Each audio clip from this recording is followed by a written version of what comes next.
आज के वीडियो में हम लोग 10वीं क्लास के साइंस का कुछ एमसीक्यू क्वेश्चन देखेंगे। ठीक है, पहला क्वेश्चन है, खाद्य पदार्थ के डिब्बों पर जिंक की बजाय टीन का लेप होता है क्योंकि ये 4 ऑप्शन है।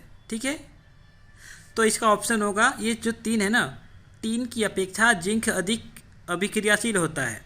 हम लोग टीन का लेप लगाते हैं, जिंक का क्या करते हैं, नहीं लगाते हैं। ठीक, क्योंकि जिंक ज़्यादा अभिक्रियाशील होता है और अगर जिंक का लेप लगाएंगे ना तो ये हमारा जो खाना है उससे अभिक्रिया करके खाना को ख़राब कर देगा। इसके लिए हम लोग टीन का क्या करते हैं, लेप लगाते हैं। इसके लिए ये सही है। ठीक है, टीन की अपेक्षा जिंक अधिक अभिक्रियाशील है, इसके लिए उसको नहीं लगाते हैं। कोई धातु ऑक्सीजन के साथ अभिक्रिया कर उच्च गलनांक वाला यौगिक निर्मित करती है। यह यौगिक जल में विलेय है, यह तत्व क्या हो सकता है। ठीक है, कोई धातु है जो ऑक्सीजन के साथ अभिक्रिया कर उच्च गलनांक वाला यौगिक निर्मित करता है। यह यौगिक जल में विलेय है, यह तत्व क्या हो सकता है। इसका आंसर है कैल्शियम। सिनाबार किसका अयस्क है, तो इसका आंसर है पारा। ठीक है, तांबा और जस्ता के मिश्र धातु को क्या कहते हैं, तो उसको पीतल कहते हैं।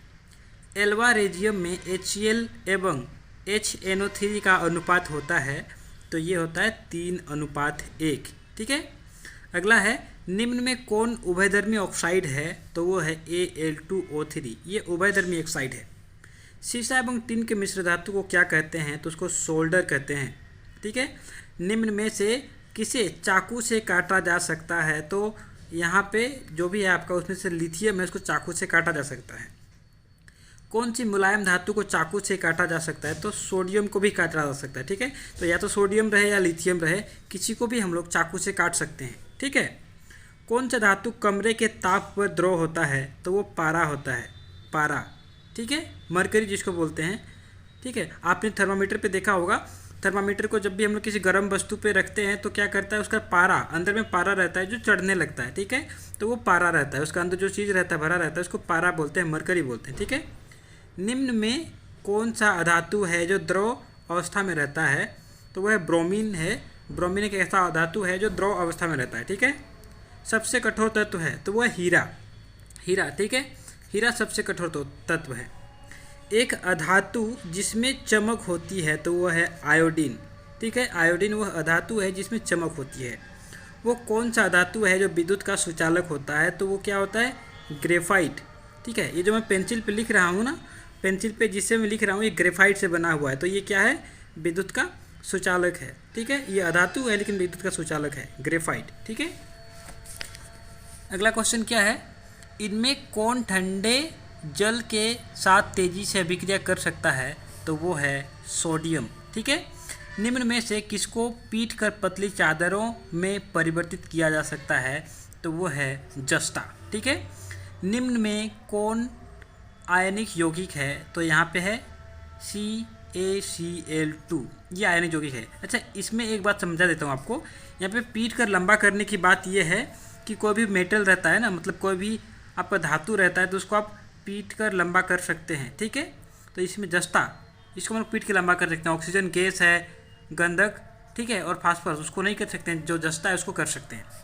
ठीक है, अगला क्वेश्चन क्या था, निम्न में कौन सबसे अधिक अभिक्रियाशील है। ठीक है, तो ये जो यहाँ पे दिया हुआ उसमें से कॉपर सबसे अधिक अभिक्रियाशील है। ठीक है, सोना, शुद्ध सोना कितने कैरेट का होता है, तो शुद्ध सोना 24 कैरेट का होता है। लोहा पर जिंक की परत चढ़ाने की विधि को क्या कहते हैं, तो उसको यशद लेपन कहते हैं। ठीक है, निम्न में कौन सबसे अधिक अभिक्रियाशील है, तो इसमें पोटेशियम है। अभी यहाँ पे कॉपर था, यहाँ पे पोटेशियम है। ठीक है, हीलियम कैसा तत्व है, तो यह अक्रिय तत्व है, अक्रिय, किसी से अभिक्रिया नहीं करता है, ये हीलियम है। ठीक है, सिलिकॉन क्या है, तो सिलिकॉन एक उपधातु है। उपधातु, धातु अधातु उपधातु आपने पढ़ा होगा, तो सिलिकॉन एक उपधातु है।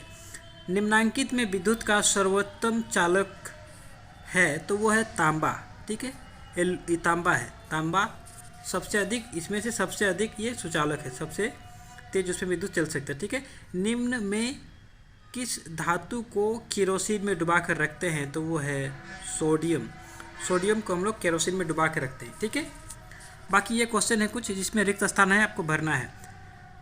धातु विद्युत का होता है, तो यहाँ पे सुचालक, ठीक है। अधातु में उष्मा और विद्युत की होता है तो कुचालक, मतलब उसमें से उष्मा और विद्युत, आपका जो अधातु है उसमें से उष्मा और विद्युत मतलब चल नहीं सकते, उससे पार नहीं हो सकते, उसको कुचालक बोलते हैं, ठीक है। विद्युत खाली घर है, विद्युत धनात्मक तत्व होते हैं, मतलब धातुएं विद्युत धनात्मक तत्व होते हैं। यहाँ पे धातुएं आएगा, धातुएं विद्युत धनात्मक तत्व होते हैं। विद्युत ऋणात्मक तत्व होते हैं तो अधातु, ठीक है। धातु विद्युत धनात्मक होता है, अधातु विद्युत ऋणात्मक तत्व होता है। धातुओं के गलनांक एवं कथनांक होते हैं तो ये उच्च होता है, यहाँ पे ज़्यादा होता है, ठीक है। गलनांक और कथनांक ये उच्च होता है। विद्युत परिष्करण में शुद्ध धातु की पट्टी का खाली घर है बनाया जाता है तो उसको कैथोड बनाया जाता है, ठीक है, याद रखिएगा। तांबा और टीन के मिश्र धातु को कहते हैं तो उसको कांसा कहते हैं।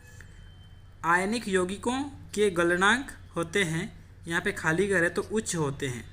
तांबा और जस्ता के मिश्र धातु को कहते हैं तो पीतल कहते हैं। तांबा और जस्ता के मिश्र धातु को पीतल कहते हैं।